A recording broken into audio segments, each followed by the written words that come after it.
The brain is a prismatic radio. The brain is likened to a radio, insofar that it can tune into different kinds of information, no different than how a radio can tune into different stations. The information the brain tunes into is multidimensional. It is the physical and non-physical phenomena that amounts to all your senses, which composes your general experience of matter, energy, and force.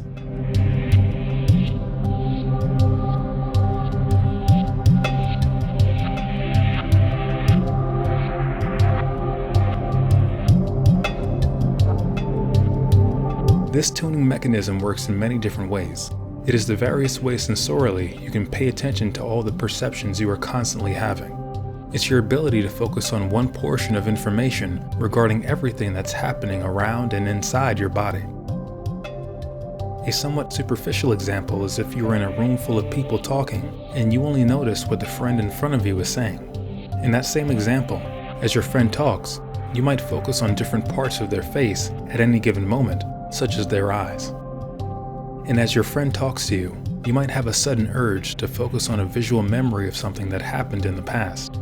You can have that experience of tuning into another perspective of space and time, all while observing what's happening in front of your body now. The act of visualization, memory, and imagination itself is testimony to just how much of a super radio the brain is. A regular radio can tune you into a 90s rock station or a political talk show, whereas your brain can tune you into those exact shows while the radio isn't even on. Obviously, everyone has their own unique capacity of remembering things, but if you ever heard your favorite song in your mind while the song wasn't physically playing, you understand what's being referred to. You can tune into that information, that sound experience, without the physical radio present. And the same goes for other kinds of sensorial information if you practice and get used to doing it.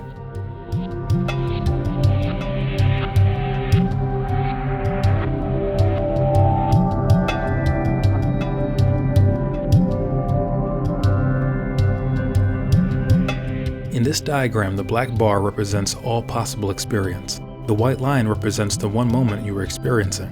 This is poetically similar to a radio tuner, wherein the one station you choose is the channel you hear back. Consciousness uses the mind and brain to have a specific reality experience out of all possible realities. Bear in mind, this is all within the context that everything already exists. Everything exists, but it exists holographically, so you only experience what's relevant to your state of consciousness, predicated by mental and brain state. This is analogous to looking at a holographic image and seeing one image from one perspective and a completely different image from another perspective. This perspective variable can be compared to the space-time variable in the human experience. One way to explain this is that all the information and experiences you could possibly have already exist, or else you would not be able to experience them through the time illusion. But the key word here is possibly, because although the experiences already exist, that doesn't mean you are having them. Technically, your experience is whatever's happening right now. The brain functions as a kind of anchor, giving your consciousness a focused relevancy point as to what you can and cannot perceive as a possible experience in time. Like a radio, the human brain is limited to what information it can tune to at any given moment. It is dependent upon its physical location, its structural integrity, and the person's emotional state. The act of tuning into something is a physical, mental, and emotional phenomenon. You know when you feel deeply about something, it enhances your ability to remember it, and when you care about some experience, it enhances your ability to imagine it. If you tell a child they're going to Disneyland, or if you tell an adult they just won $1 million, their brains will begin to tune into all sorts of experiences they could have. Not only is the brain a biological radio for consciousness in the mind, like a dispersive prism, the brain takes the quality that is self-awareness and symbolically breaks it down into a spectrum of physical senses that pertain to the state of the body. Just as the crystal clear glass of a prism acts as a device that turns white light into a rainbow, the pink, blood-infused gray and white matter of the brain functions as a physical device for a focus of consciousness's non-physical mental expression. This is one reason why brains look similar amongst many animals. It's a precisely correct combination of atoms, creating a precisely correct amount of biological material in a precisely correctly organized pattern to behave as the most crucial animating device on Earth. Also, the brain being referred to as the most crucial animating device on Earth isn't self-aggrandizing hubris. It is that because it can literally destroy Earth.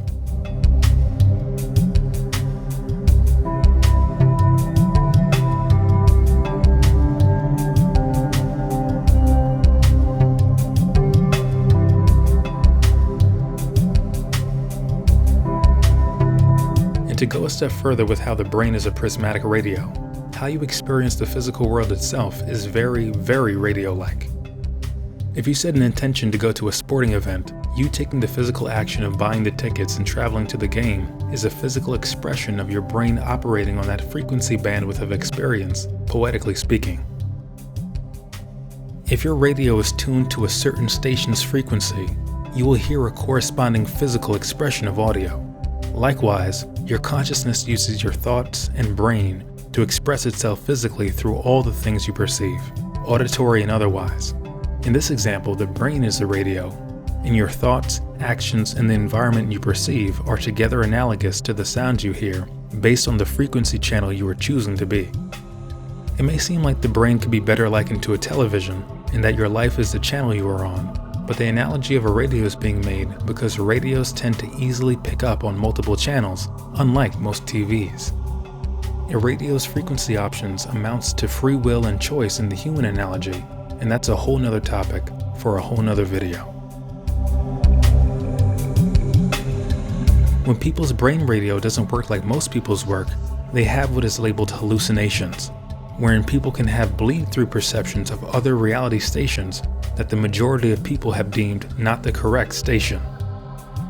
Like a broken radio that plays multiple songs and stations at once, there are people that have hallucinations so vivid and so tangible they can see, hear, and feel people that aren't really there, at least not consensually there, as relates to the normal consensus reality.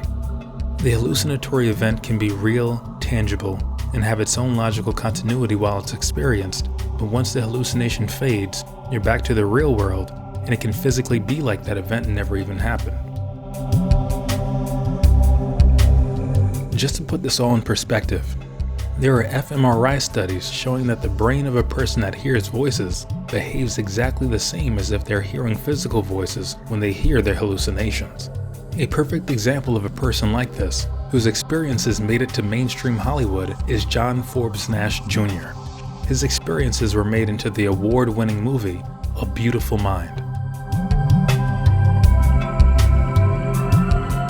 Nevertheless, you don't need a certain diagnosis or blockbuster movie to have a beautiful mind. Your experience of your brain, consciousness, and mind itself literally makes up all that you could possibly conceive as beautiful in the human experience. Beauty is just another mental station you can tune to within yourself and thus perceive as the world around you. You are the universe.